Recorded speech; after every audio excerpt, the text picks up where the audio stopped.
And welcome to another update. In this one I'll be covering the whole front line, starting out in the north, where the Russian forces attack in the direction of the southwest of Lukashenka, in the direction of Donetsk, as well to the northwest and southwest of Chernopopivka, in the direction of the river line here to the west.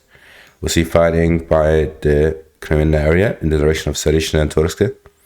And then we see a lot of fighting in the Serebryensky forest area. As we see, the Russian forces are now attacking from three directions, here from the north, from the northeast, and from the east, as they attempt to gain control over the roads here within the forest line, which will allow them to then push on and go around the Ukrainian forces within the forest line.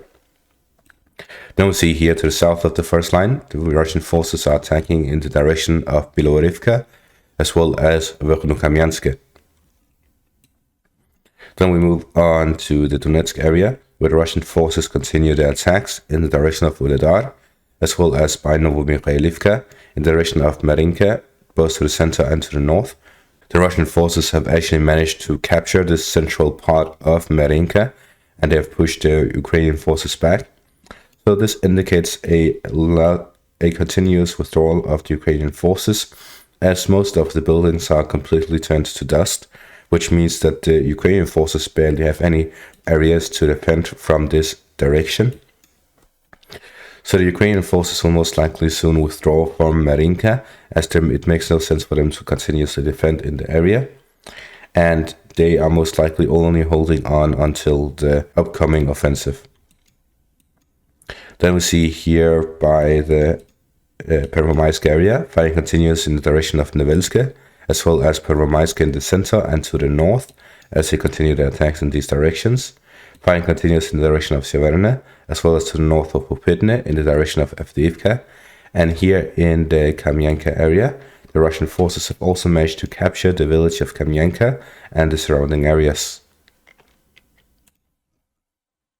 Then if we look at the Krasnodarivka area, fighting continues here to the west of the village, and to the west of Novobutivka, fighting continues here as well.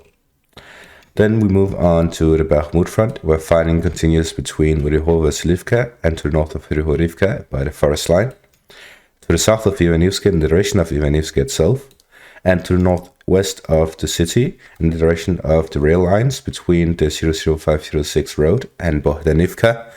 And then we also see fighting by the road itself, as Russian forces continue attempting to gain full control over the trench network by the road.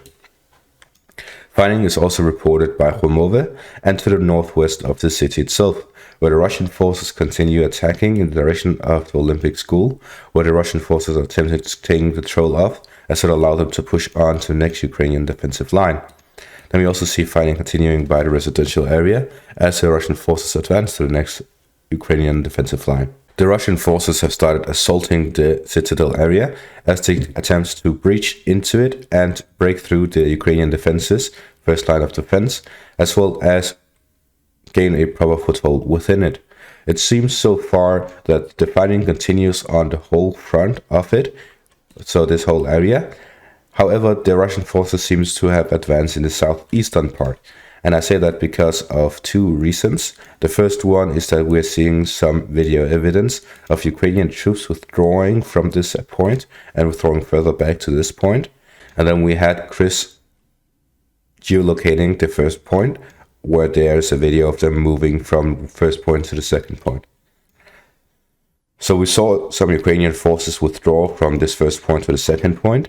And at the same time, we heard from Prigozhin's latest update that they've managed to advance 250 meters. If you take this point to this point, that is exactly 250 meters. So most likely the Russian forces have managed to capture the first few buildings, high-rise buildings, of the citadel area.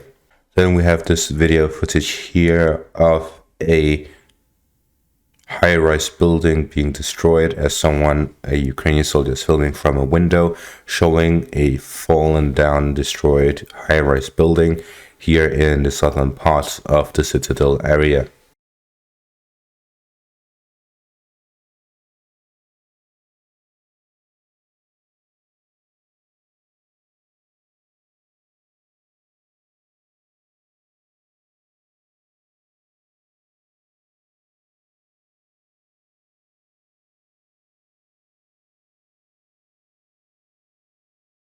And if we look at Remy's last night update, he says to the northwest, the front was almost entirely aligned along the Vasilitskiv Street. Violent clashes with mercenaries fighting for the Ukrainian side are now taking place here, bloody battles. In the south, Wagner has reached the high-rise buildings areas, citadel area, and has already made his first profits. The fights here are very difficult. Storming tall buildings is always difficult, but not impossible. In the southwest, Wagner has crossed the Chavgorsky Street at the level of the Industrial College, and heavy fights are now taking place. This is a back and forth on the flanks. After reserves from VDV plus Wagner arrived here, however, the pressure from the Russian side increased significantly again. So then we mentioned some first gains, and then with the Prigozhin report that they have advanced 150 meters, then that would be the first buildings in the citadel area. At the same time, the latest updates suggest that the Russian forces managed to capture the Jehovah's Witness Kingdom Hall. So the Jehovah's Witness just weren't used enough to people coming to knock on their doors, comparing to themselves knocking on other people's doors. So they were surprised. There was a surprise attack against them, so they fell quickly.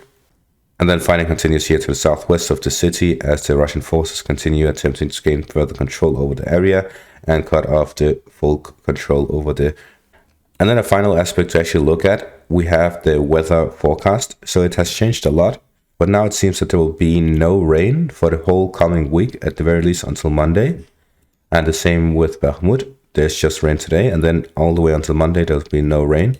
So most likely we'll see the Ukrainian offensive coming soon, as they now have no excuse as to not to launch it. Also, make sure to leave a like and subscribe. And that is going to be all for this update. Thank you all for watching and have a great day.